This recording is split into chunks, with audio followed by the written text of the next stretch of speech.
Okay, so here are reasons why that we should actually not have an accelerated pathway to citizenship. So my first claim is that one, existing immigration policies are already working well, and then two, that illegal immigration rates are already declining. And three, that the cost of an accelerated pathway will be counterproductive in lowering the illegal immigration rate.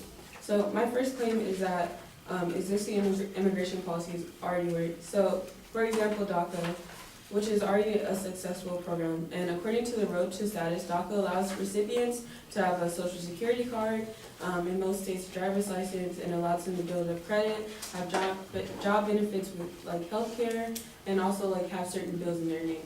And also, according to a survey by the American Progress, 97% of DACA recipients are currently employed or enrolled in school, and 91% are employed, and 8% have actually started their own business, which is in comparison to the American public rate of people starting their own business, which is only 3.1.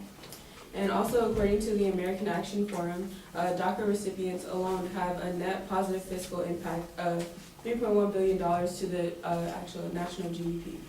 And so my second claim is that illegal immigration rates are already declining.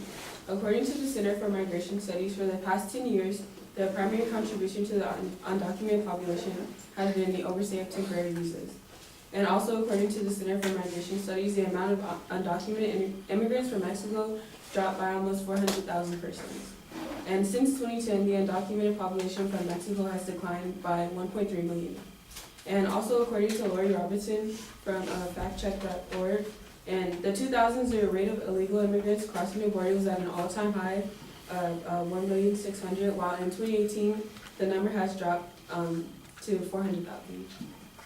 And also, according to the Migration Policy Institute in California alone, the illegal immigrant population from 1990 to 2000 was 2,410,000, and 2000 to 2017 it declined to only 1,790,000.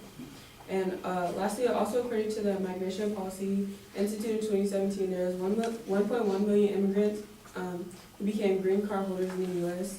And yeah, so there's no need for an accelerated pathway to citizenship because the illegal immigration rates are already declining and the policies in place are actually working.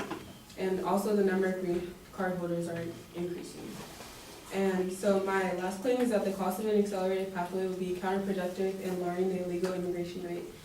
So this accelerated pathway doesn't take into account the cost of filing citizenship papers. According to Boundless Immigration, it currently costs about $725 to file a citizenship application. And this is just the application fee. This does not determine if the applicant will be accepted or not. So for example, if you're an undocumented migrant from Mexico and you're trying to gain citizenship in this country, $1 US is equivalent to $19.08 of pesos in Mexico.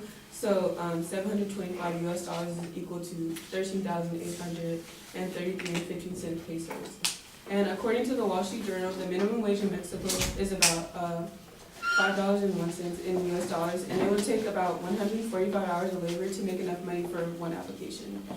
This is not accounting applicants who have other living expenses, and also if they have family that wants to apply.